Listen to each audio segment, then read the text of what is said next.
নমস্কার বন্ধুরা, দেখো আজকে বিকালে আমি চিকেন কাটলেট বানিয়ে ফেললাম। খুব সহজ পদ্ধতিতে এবং অল্প সময়ে তৈরি হয়ে যায়, আর খেতেও হয় দুর্দান্ত। বাইরে অনেক দাম দিয়ে না কিনে ঘরোয়া উপকরণ দিয়ে ঝটপট তৈরি হয়ে গেল। তোমরা দেখে বুঝতেই পারছো এর উপরের আস্তরণটা কত ক্রাঞ্চি হয়েছে বা খাস্তা হয়েছে, অথচ ভেতরটা ততটাই সফট এবং জুসি হয়েছে আর ততটাই টেস্টি হয়েছে। তো চলো বন্ধুরা, আমরা ঝটপট শিখে নিই। বন্ধু, আমার ভিডিওটা যদি তোমাদের ভালো লেগে যায় অবশ্যই একটা কমেন্ট বক্সে কমেন্ট করে জানিও। দেখো বন্ধুরা, প্রথমেই আমি 500 গ্রাম চিকেন কিমাকে ভালো করে জল ঝরিয়ে ধুয়ে নিয়ে একটা পাত্রে রেখে দিয়েছি। কিমাটা জল ঝরানো হলে বেশি ভালো হয়। এর মধ্যে রসুনের পেস্ট, আদার পেস্ট, একটা পেঁয়াজ কুচানোটা যত ছোট হবে তত ভালো হয়। এরকম ছোট ছোট করে কেটে নিয়েছি। 1 চামচ দিয়েছি ধনে গুঁড়ো, 1 চামচ জিরে গুঁড়ো, অল্প পরিমাণে লবণ, আর দিয়েছি একটা লেবুর রস। লেবুর রসের পরিমাণটা একটু বেশি হলে ভালো হয়। যাই হোক, লেবুর রসের থেকে যে বিচিগুলো পড়বে সেগুলো বাদ দিয়ে দিও। আমি এইভাবেই লেবুর রস নিয়ে নিয়েছি। আর নিয়েছি লঙ্কা কুচি, লবণ, রিফাইন অয়েল, আর নিয়ে নিয়েছি দেখো খানিকটা ধনেপাতা। ধনেপাতাটাকে আমি এইভাবে একটা গ্রাইন্ডারে কুচিয়ে নিয়েছি। আর দিয়েছি তার সাথে ডিম, একটা ডিম আমি দিয়ে দিয়েছি। আর দেব খানিকটা আলু সেদ্ধ। আলু সেদ্ধ দিলে বেশ সফট হয়, খেতেও ভালো হয়, পরিমাণটাও বাড়ে। এবার সমস্ত কিছু দিয়ে বেশ ভালো করে মাখিয়ে নিতে হবে। আমাদের সমস্ত উপকরণ দেওয়া হয়ে গেছে।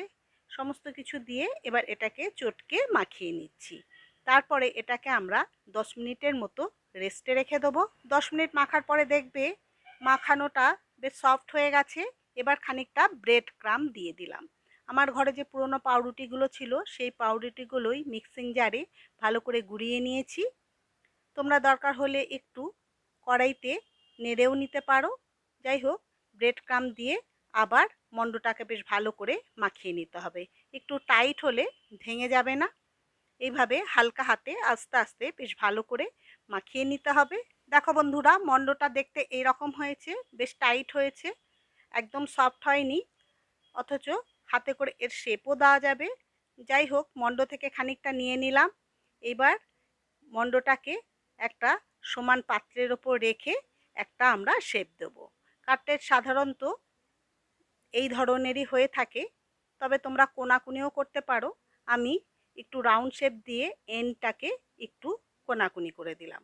এইভাবে আমরা কাটলেটের শেপ দিয়েছি। দেখো বন্ধুরা, কাটলেটগুলো দেখতে এরকম হয়েছে। আর একটা পাত্রে আমি খানিকটা ব্রেড ক্রাম্ব নিয়ে নিয়েছি। প্রথমে কাটলেটগুলোকে ব্রেড ক্রাম্বের মধ্যে হালকা হাতে ভরিয়ে নেব, মানে ডাস্টটা ওপরে লাগিয়ে নেব। তারপরে এগ ব্যাটারের মধ্যে চুবিয়ে নিয়ে আবার আমরা ব্রেড ক্রাম্বের ওপর দিয়ে দেবো। ব্রেড ক্রাম্বটা কাটলেটের গায়ে বেশ ভালো করে লাগিয়ে নেব। দেখো, হালকা হাতে ওপর নিচ করে এইভাবে বানিয়ে নিয়েছি। দেখো, দেখতে এরকম হয়েছে। দরকার হলে তোমরা কাটলেটটাকে ডবল কোটিং করে নিতে পারো। আমি অবশ্য ডবল কোটিংই করেছি, তাহলে ওপরটা অনেক বেশি ক্রাঞ্চি হয়।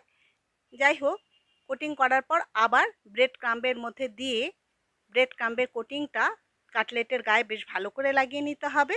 তারপরে হালকা হাতে আস্তে আস্তে কোটিংগুলো থেকে ব্রেড ক্রাম্বটাকে ঝেড়ে ফেলে দিতে হবে। তোমাদের শেপটা নষ্ট হয়ে গেলে ট্রের ওপর রেখে আবার সুন্দর করে শেপ দিয়ে নিতে পারো।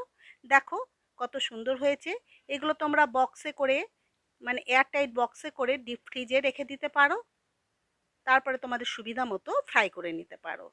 যাই হোক, দেখো এইভাবে আমি অনেকগুলোই কাটলেট বানিয়ে নিয়েছি। এবার এগুলোকে ফ্রাই করার পালা। এইভাবে সহজ পদ্ধতিতে তোমরা ঝটপট কাটলেট রেডি করে রেখে পরে বাচ্চাদের টিফিনে দিতে পারো, বা অতিথিরা আসলেও তোমরা সার্ভ করতে পারো। দেখো বন্ধুরা, একটা প্যানে তেল গরম করে নিয়েছি। তারপরে আস্তে আস্তে কাটলেটগুলোকে আমরা ছেড়ে দিচ্ছি। মিডিয়াম ফ্লেমে এগুলোকে ফ্রাই করতে হবে। 5 থেকে 7 মিনিট মতো ফ্রাই করে নিতে হবে। হালকা সোনালি রং আসলে উল্টে দিতে হবে। এইভাবে 2 থেকে 3 বার উল্টে পাল্টে দিতে হবে। তাহলেই অসাধারণ স্বাদের কাটলেট রেডি হয়ে যাবে। দেখো কত সুন্দর কালার এসে গেছে। আবার এটাকে আমরা উল্টে দেবো। দেখো একটা সুন্দর কোটিং তৈরি হয়ে গেছে। কালারটাও খুব সুন্দর এসছে। দেখেই মনে হচ্ছে অনেক বেশি ক্রাঞ্চি হবে। দেখো বন্ধুরা, এটাকে এবার আমরা সার্ভ করব। একটা ডিশের মধ্যে সার্ভ করছি। কতগুলো পেঁয়াজ স্লাইস করে দিয়ে দিয়েছি, আর দিয়েছি টমেটো সস। তোমরা চাইলে অন্যান্য সালাদের সঙ্গেও তোমরা দিতে পারো। বন্ধুরা, এটা যেমন দেখতে সুন্দর, ওপরটা ক্রাঞ্চি, খেতেও ততটাই টেস্টি হয় এবং অল্প খরচেও তৈরি হয়ে যায় এবং সহজ পদ্ধতিতেও তৈরি হয়ে যায়। তোমরা তো দেখতেই পেলে কত অল্প সময়ে এবং অল্প খরচে এটা তৈরি হয়ে গেল। বন্ধুরা, আমার ভিডিওটা যদি তোমাদের ভালো লেগে যায় বা তোমরা যদি এই ভিডিওটা বাড়িতে বানাও, অবশ্যই আমাকে কমেন্ট বক্সে লিখে জানিও। তাহলে আর দেরি কেন বন্ধুরা, ঝটপট করে বানিয়ে নাও এই রকমই চিকেন কাটলেট।